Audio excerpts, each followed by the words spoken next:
Hi everyone, my name is Kenji Sakamoto, and I need to tell you what happened before it's too late.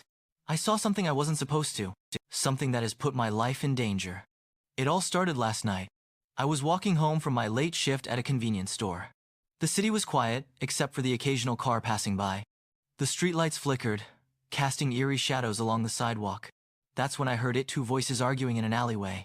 Curiosity got the best of me. I shouldn't have stopped. I shouldn't have looked. But I did. Two cops were standing face to face, their voices low but intense. I recognized one of them, Detective Ryuji Takeda. He was a well-respected officer in the force, known for taking down major criminals. The other cop was someone I didn't recognize, but I could tell by his uniform that he was a high-ranking officer. "You don't have to do this," Ryuji said, his voice tense. The other cop scoffed. "It's too late. You should have just kept your mouth shut, Takeda." My heart pounded as I peeked from behind a dumpster. There was something wrong about this conversation. Then, before I could process what was happening, bang! I froze. Detective Ryuji staggered back, gripping his chest. Blood spread across his uniform. He gasped, looking straight at the cop who shot him. "You! Bastard!" he choked out before collapsing to the ground. The other cop just stood there, lowering his gun. His face was calm, too calm. I felt my stomach drop. I had just witnessed a murder. I covered my mouth, trying to steady my breathing. But then crunch. I had stepped on a broken glass bottle. The sound echoed through the alley like a gunshot. The cop's head snapped in my direction. His eyes locked onto mine. And in that moment, I knew I was next. Run. That was the only thought in my head as the cop's cold gaze locked onto me. I turned and bolted, my heartbeat thundering in my ears. "Hey!" his voice roared behind me. I didn't look back. I couldn't. My legs moved on instinct, sprinting down the empty streets. My breath burned in my lungs, but I didn't stop. I had just seen a cop murder another cop, and now, that murderer knew I had seen him. Footsteps pounded behind me. He was chasing me. I veered into a side alley, nearly slipping on the wet pavement. I needed to lose him. Fast. A rusty fire escape ladder hung just within reach. I jumped, fingers barely gripping the cold metal. I pulled myself up, climbing as fast as I could. My muscles screamed, but adrenaline kept me going. Then bang! A bullet whizzed past my shoulder, barely missing me. "Stop running!" the cop yelled from below. Like hell I would. I scrambled onto the rooftop, rolling over and gasping for air. The city stretched out below, neon lights flickering in the distance. But I had no time to admire the view. I heard him climbing up.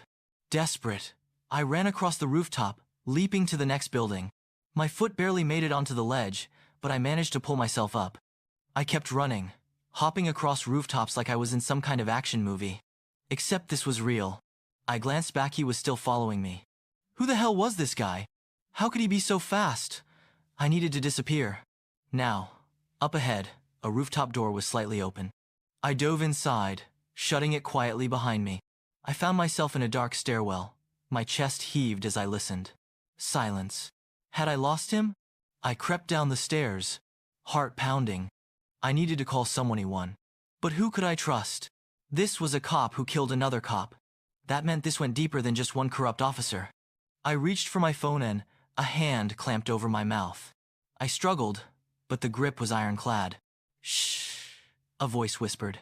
I turned, my eyes widening in shock. It was Detective Ryuji Takeda, the cop who had just been shot. He was supposed to be dead. I couldn't believe it. Detective Ryuji Takeda, who I had just seen get shot, was standing right in front of me. "You're alive?" I stammered. "Not here," he whispered, pulling me further into the dark stairwell. I was too shocked to resist. My mind was racing. How was this possible? I had seen him collapse. I had seen the blood. We reached a maintenance room at the bottom of the stairs. Ryuji locked the door behind us. He leaned against the wall, breathing heavily. Now that I could see him up close, I realized he wasn't in good shape. Sweat dripped down his face. His uniform was stained with blood. You got shot!" I blurted out. He let out a weak chuckle. "Yeah, I did." He unzipped his jacket slightly, revealing a bulletproof vest underneath. The fabric was torn, and underneath, his skin was already bruising. "Hurts like hell, but I've been through worse." I couldn't believe what I was hearing. "But why did that cop shoot you? Who is he? What the hell is going on?" Ryuji's expression darkened. "His name is Captain Shirogane. He's one of the highest-ranking officers in the city, and he's dirty. Real dirty. My stomach twisted. You mean? He's been running an underground operation for years. Black market deals, covering up crimes, making people disappear. I was getting too close to exposing him, so he tried to take me out first. I clenched my fists, and now he knows I saw everything. He's going to come after me next. Ryuji nodded. Yeah, and he won't stop until he's sure you're dead. A cold chill ran down my spine. What do we do? I asked. Ryuji hesitated. Then he reached into his pocket and pulled out a flash drive. This has everything evidence I've gathered on Shirogane. Names, transactions, locations. It's enough to take him down for good. My eyes widened. Then we take it to the police. He shook his head. No, we can't trust anyone in the force. Shirogane has people everywhere. If we hand this over the wrong way, it'll just disappear and so will we. I swallowed hard. Then, what's the plan? Ryuji gave me a grim smile. We go public. Public. That meant one thing: broadcasting this information to the entire city before Shirogane could stop us.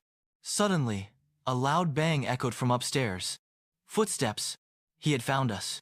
Ryuji shoved the flash drive into my hand. Kenji, listen to me. You need to get this out.